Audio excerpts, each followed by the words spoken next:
गुरुजी संगत जी, गुरुजी का बहुत बहुत शुक्राना। उन्होंने सत्संग कहने और सुनने की जो सेवा हम लोगों को बख्शी है, बस इसी तरह गुरुजी हमें अपने चरण कमल में बैठाए रखें, हमारे कष्ट काटें। न जाने कौन सा सत्संग हमें हमारे क्वेश्चंस का कुछ जवाब दे जाए। गुरुजी का अपना ही एक अलग निराला अंदाज है सत्संग के थ्रू हमारे कष्ट काटने का। तो संगत जी, ये सत्संग हमारे लिए मेडिसिन होते हैं और इनको अंत तक पूरी श्रद्धा के साथ सुनना चाहिए। मैं आज जो सत्संग शेयर करने जा रही हूँ वो है जीतू जी का गुड़गांव से। ये सारे ब्लेस्ड सत्संग हैं गुरु जी के, और ज़रूर इनसे आपको अपना कोई ना कोई जवाब, कोई ना कोई कष्ट आपका ज़रूर कटेगा। ये गुरुजी का ब्लेसिंग करने का एक निराला तरीका होता है। तो चलिए शुरू करते हैं आज का सत्संग।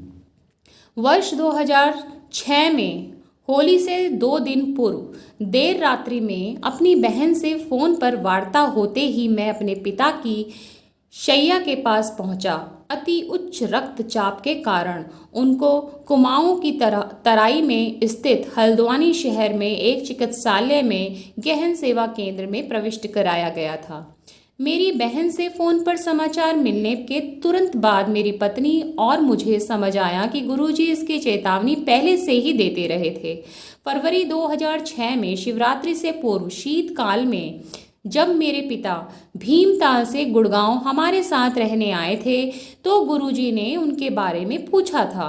गुरुजी जानना चाहते थे कि क्या वह शिवरात्रि से पहले ही घर वापस चले गए हैं, जो सत्य था। गुरुजी ने एक अन्य भक्त मेरे मामा जी कर्नल सेवानिवृत्त जोशी के द्वारा संदेश भी दिया था कि मेरे पिता मेरे पास रहने के लिए आ जाएं। गुरुजी के सदा भविष्य सूचक कथन को हमने अनसुना कर दिया था। अतः मेरे पिता उस उच्च रक्तचाप के दौरे से बच नहीं पाए। जब यह अनहोनी हुई, वह हल्द्वानी से वापस भीमताल अपने घर जा रहे थे। वह जीवन बीमा निगम से सेवानिवृत्त हुए थे और हल्द्वानी में उस संस्था द्वारा आयोजित एक समारोह में भाग लेने आए थे। दौरे का आवेग बहुत अधिक था और यदि गुरु कृपा ना होती तो प्राण घातक हो सकता था। रक्तचाप के बढ़ने से मेरे पिता की नकसीर फूट गई थी और इस प्रकार रक्त धमनियों पर उसका प्रभाव कम हो गया। यदि ऐसा नहीं हुआ होता तो संभवतः घातक हृदय का दौरा पड़ता या पक्षाघात हो जाता।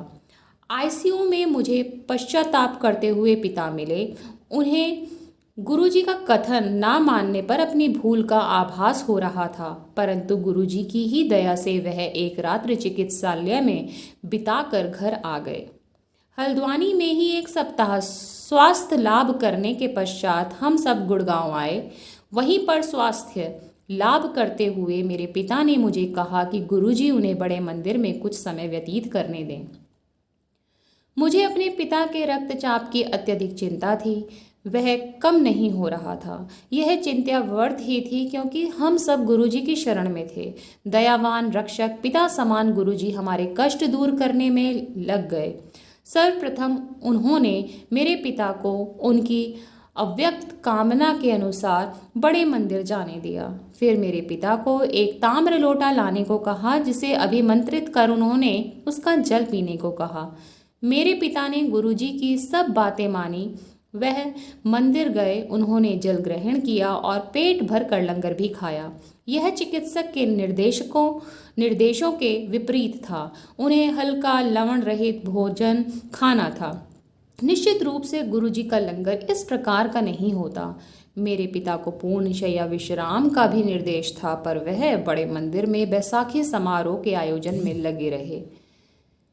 गुड़गांव आने के 3 सप्ताह उपरांत हम चमत्कृत हो रहे थे। उस मायावी अभिमंत्रित लोटे से जल ग्रहण करने के कुछ दिन बाद ही उनके स्वास्थ्य में अभूतपूर्व सुधार आया। उनका रक्तचाप भी कम हो गया। गुरुजी के आशीर्वाद से न केवल रक्तचाप कम हुआ, उससे चिकित्सक की दी हुई औषधियां भी व्यर्थ हो गई। चिकित्सा विज्ञान को पुनः आस्था और विश्वास के रहस्यों ने आह्वान किया था।